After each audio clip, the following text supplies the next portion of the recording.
All right, hello everybody. This is the Fantasy Sports Boss with the Fantasy Football Podcast for you. Today is July 18th, 2023.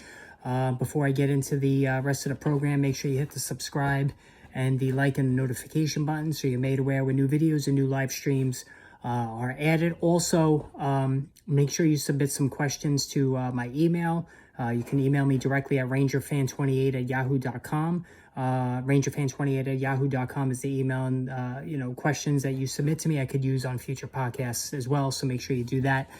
As always, lots to talk about. The headliner, of course, is the continuing saga of Saquon Barkley and Josh Jacobs, and to a lesser extent Tony Pollard, and not getting new contract extensions yesterday leading up to the 4 p.m. deadline, and the groundswell of support that the three netted amongst the running back fraternity throughout Twitter yesterday really caused a stir.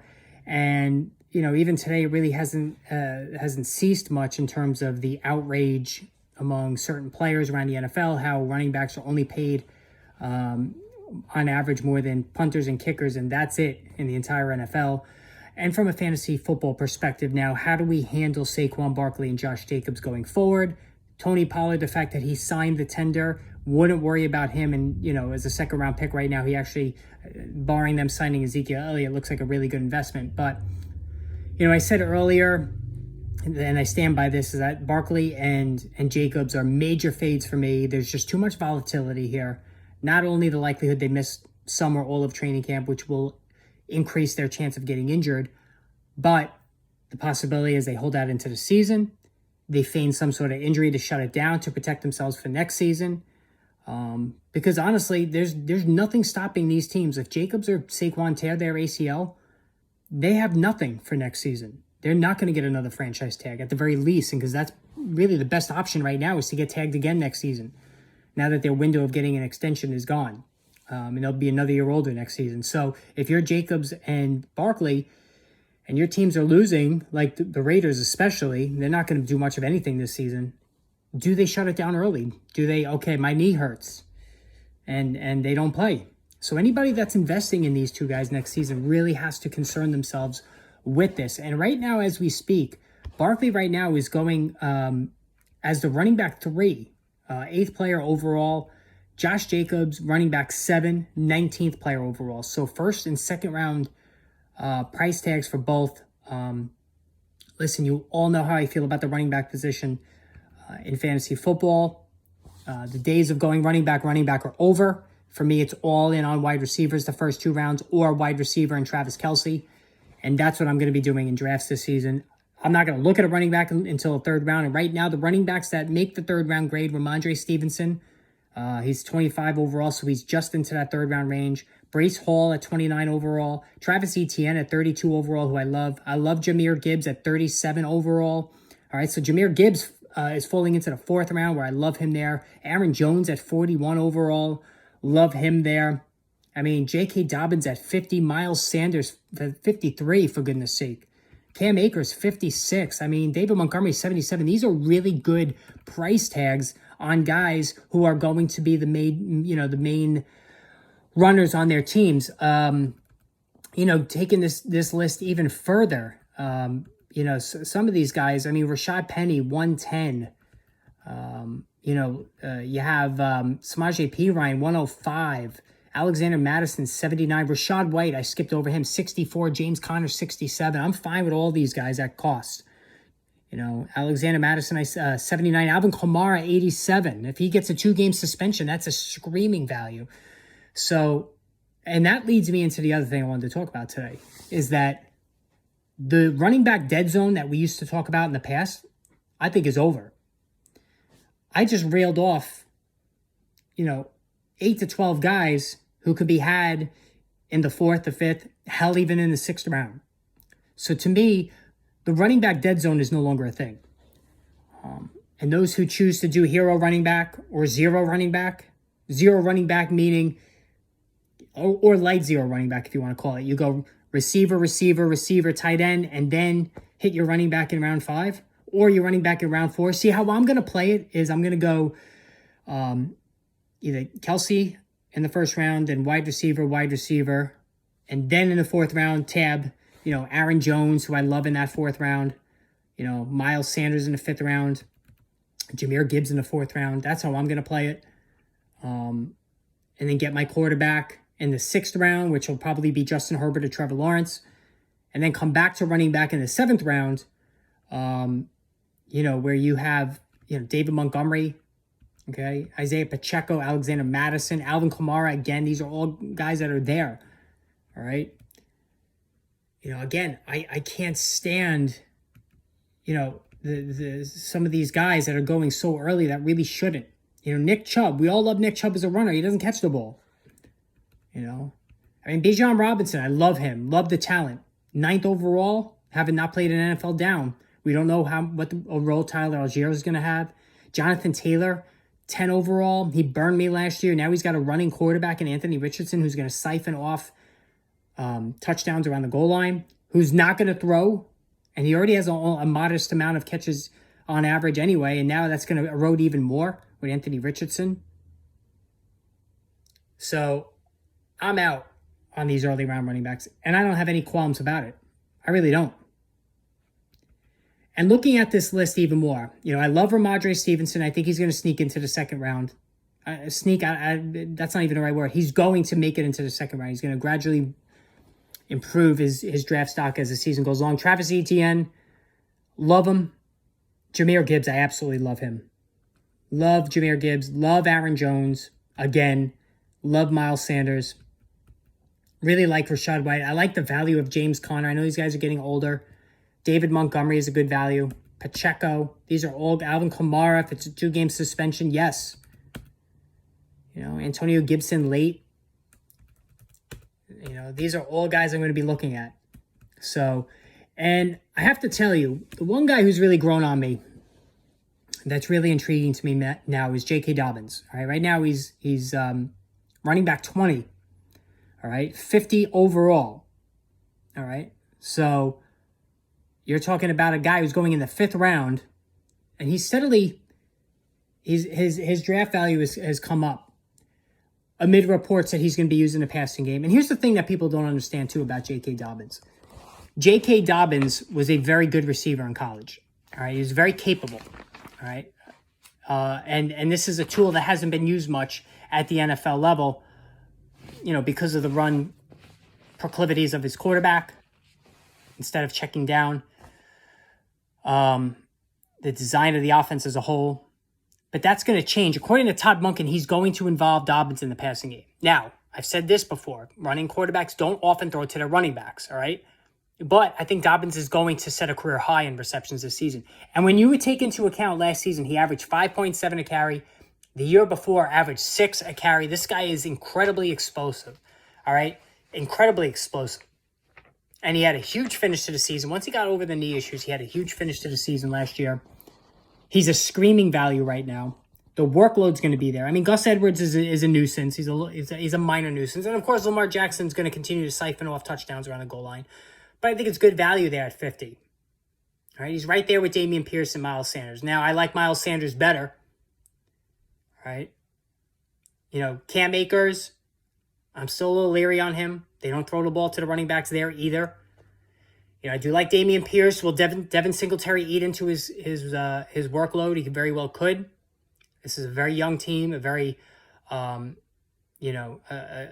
team that is years away from contending, although they got their quarterback. But J.K. Dobbins is somebody that's looking like a really good value.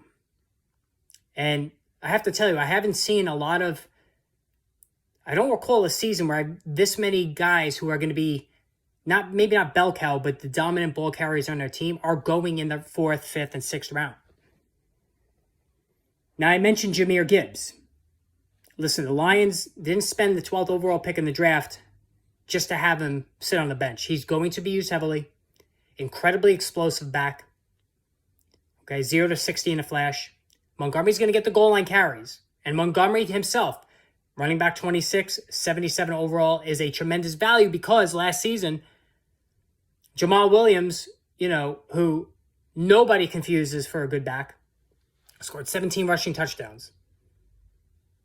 So DeAndre Swift was going to be the guy And, when he was on the field, he was the receiving back, and he still did a decent job. And that's going to be what they envisioned for Swift is what Gibbs is going to be this season. Change of pace guy, 50-plus catch guy, really, really good PPR weapon. David Montgomery, going to collect a lot of touchdowns, and we've seen Montgomery can catch the ball too. He's not a slouch there. He breaks a lot of tackles. He's playing with his best offensive line by far in his career. I admit he's boring as hell, but Montgomery is somebody to target later in drafts as well, if you stock up on receivers early. And I, for one, that 4th round, if Jahmyr Gibbs is sitting there, I'm taking him over Aaron Jones. I'm taking him over Miles Sanders. You know what? You can get Miles Sanders later. All right, so Miles Sanders right now is running back 21, 53 overall. All right, so you can get him in that 5th round. So in the 4th round, if I got 3 receivers or 2 receivers and a tight end, I'll take, Gibbs in the 4th round, and then you can end up with Miles Sanders in the 5th round. That's pretty damn good. And then in the 6th round, you can get Trevor Lawrence at quarterback. And Darren Waller's there in the 7th round for tight end. All right, let me just check on that real quick. Because Darren Waller is the guy I'm looking at if I don't get Travis Kelce. So right now, Darren Waller, coming off 2 injury-plagued seasons, right now he's tight end 6 behind Kyle Pitts, 75 overall.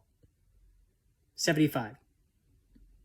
All right, so that's a beginning of round 7. Sign me up. Hell, Evan Ingram's and Dallas Goedert are going, right in that same area code. I misspoke. He's tight end 7 behind Goedert. All right, I'm looking at Fantasy Pros, and they don't have it in the correct order. But hell, Pat Freiermuth, 96 overall. Dalton Schultz, don't sleep on Dalton Schultz. I know he's not very athletic, but rookie quarterback, so they're their tight end. They don't have a lot to throw to there. Nico Collins, you're going to buy into a breakout? Okay. But who else? They traded Brandon Cooks. Dameon Pierce doesn't do a lot in the passing game. So Dalton Schultz could be a perfect safety blanket for C.J. Stroud, who is a very accurate quarterback. And this is not Davis Mills we're talking about. This is a guy who has put up prolific numbers in college. He was money in the playoff game last season, going out in defeat. So it's all shaping up for me, at least, when it comes to these receivers early. And getting that tight end value, failing to get Kelce in the 1st round. Now, the question I'm getting a lot, and again, email me, guys, rangerfan28@yahoo.com. Start submitting your questions.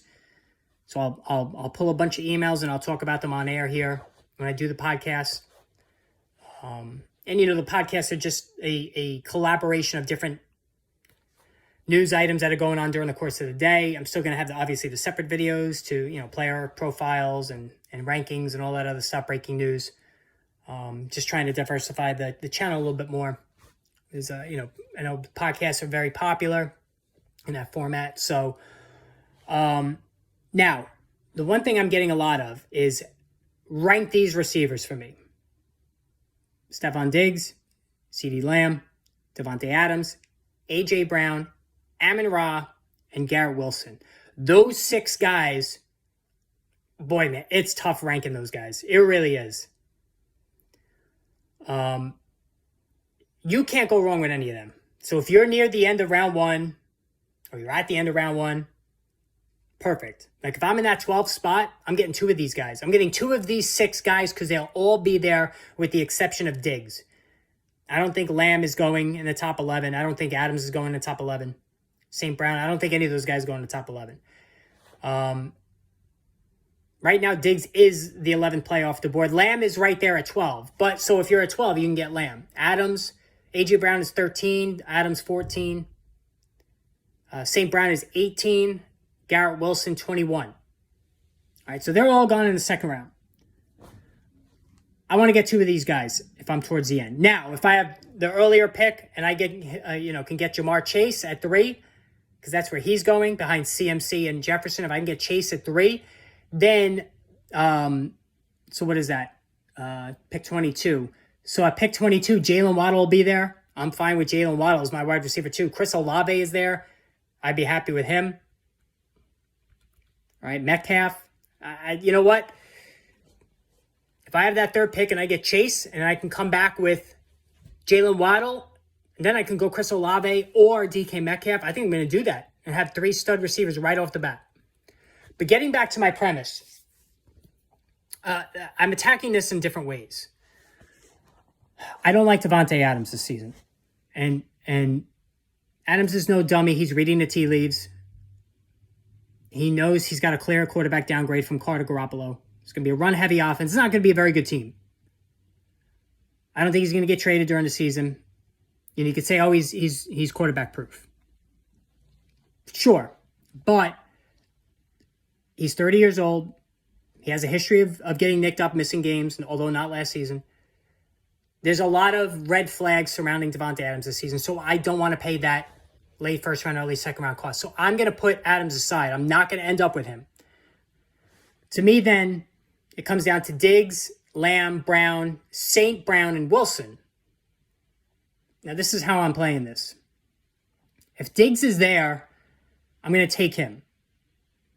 Next, I'm going CeeDee Lamb, and then A.J. Brown. Okay?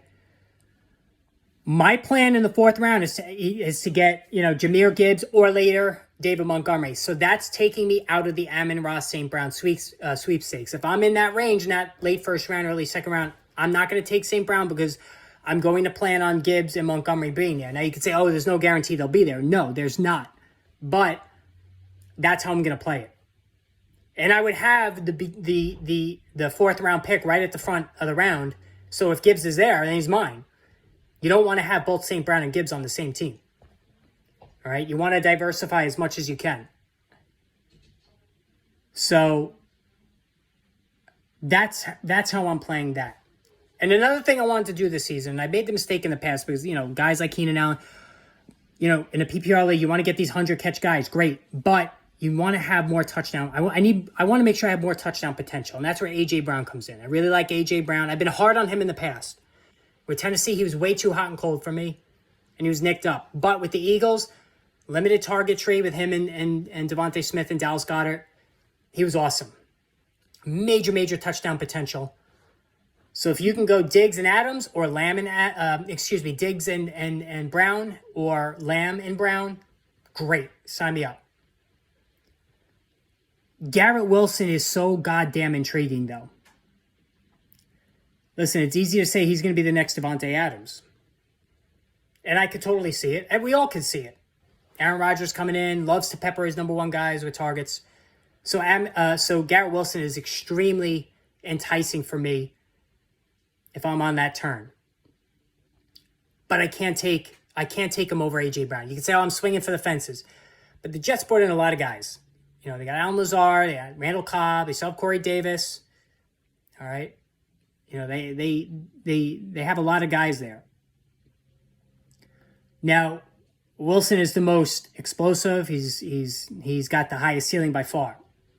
But I got to take A.J. Brown over him. All right?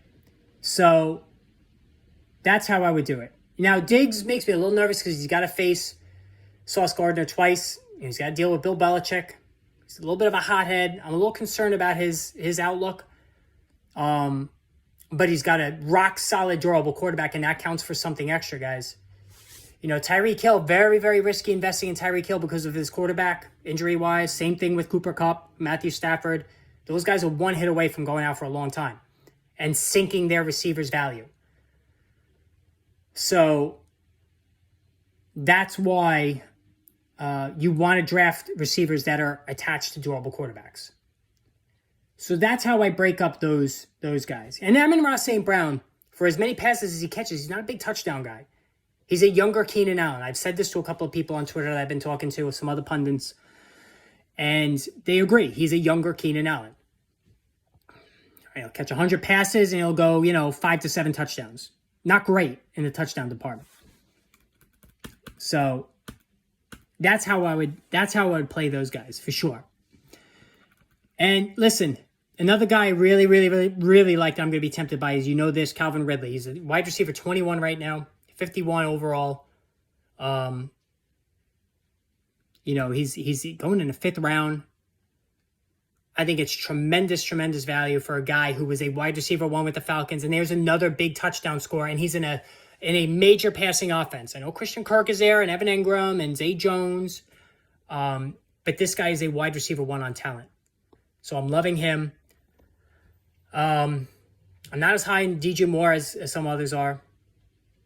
I'm out on Michael Pittman. I like Jerry Jeudy. All right, Jerry Jeudy did some good things last season. I'm in on Jerry Jeudy. I'm very interested in Jerry Jeudy. I'm done with Mike Williams chasing the breakout season that never comes. Christian Watson, I don't trust him. I'm not touching the Tampa receivers. Tyler Lockett. Tyler Lockett right now is wide receiver 31. All right, he's going 69 overall, which is just ridiculous. Let's look at Tyler Lockett for a second. So Tyler Lockett, all Tyler Lockett has done is catch touchdowns at a high rate every year. All right, so he's 30 years old. I get it. He's getting up there a little bit.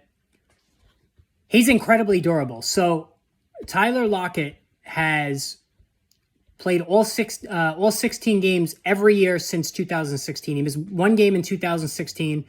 Otherwise, 1, 2, 3, 4, 5, 6, 7 other years he's played a full slate of games. All right.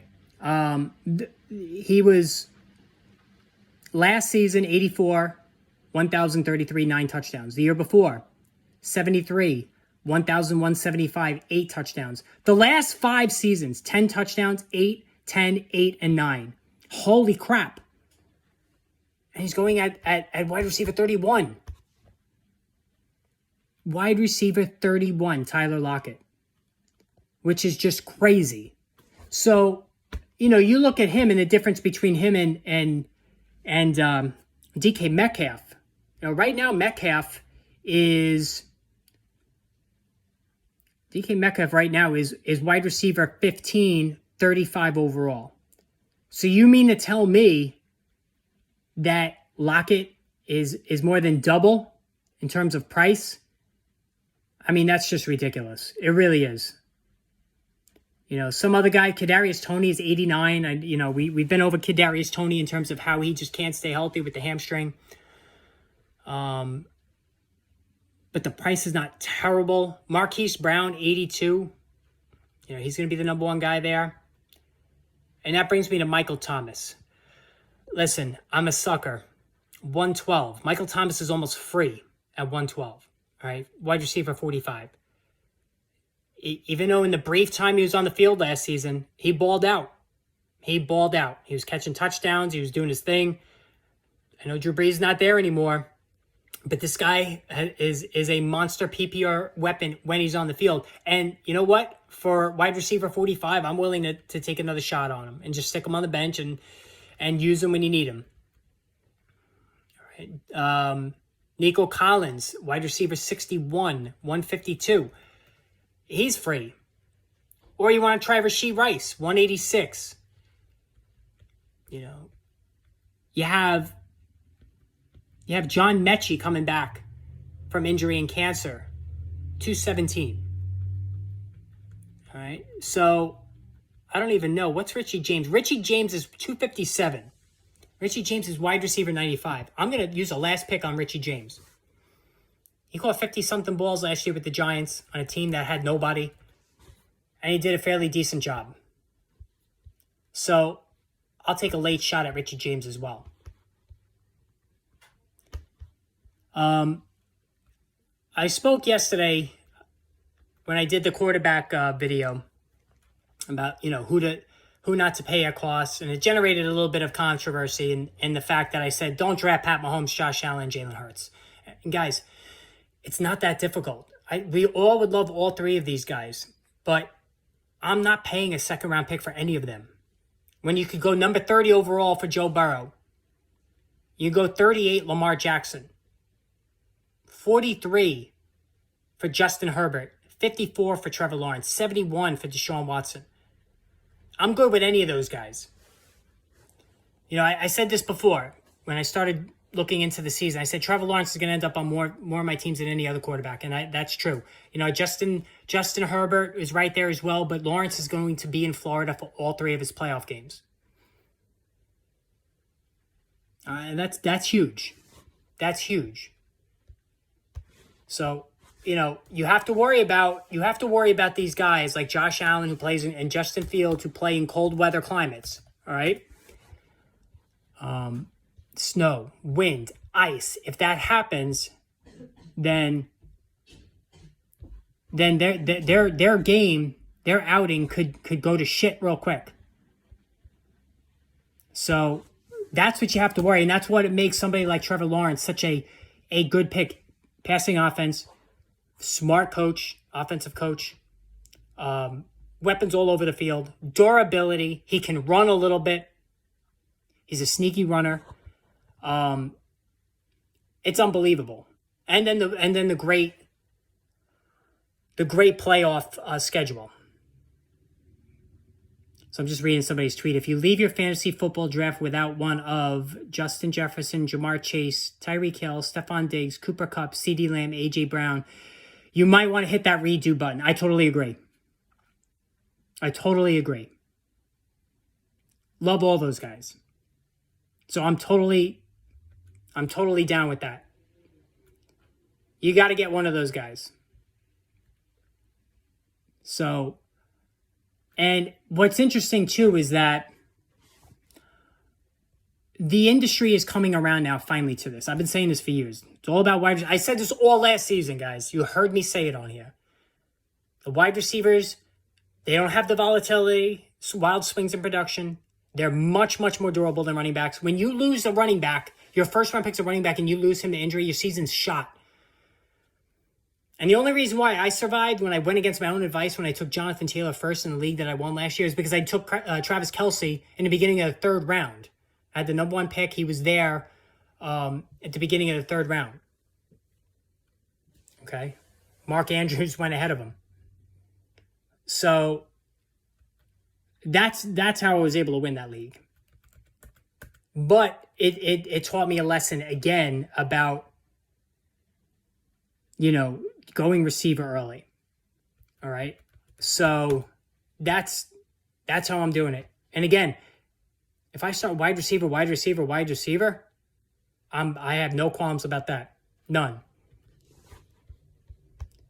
So anyway, so make sure you guys send me the emails, rangerfan28yahoo.com. Hit the subscribe button. Probably put together another podcast tomorrow. I'm definitely going to do a live stream Friday for Football Friday. Camp will be open for the Jets, and I'm here in New York, so I'm thinking about going to Jets camp and doing a stream there. Not sure how I can. I'm going to look into it, see how I can do that, because obviously with video, I'm not going to be able to shoot the field or anything, but I'm thinking about it. And then when the Giants, same thing. So, again, hit the subscribe button. More analysis coming your way, and the news and stuff is going to start popping, pretty consistently once camps are open, across the league. Who's going to get hurt this preseason? Always a big preseason injury. Somebody big goes down. So we're going to have to start dealing with that right off the bat. So anyway, until then, have a great day. We'll talk soon.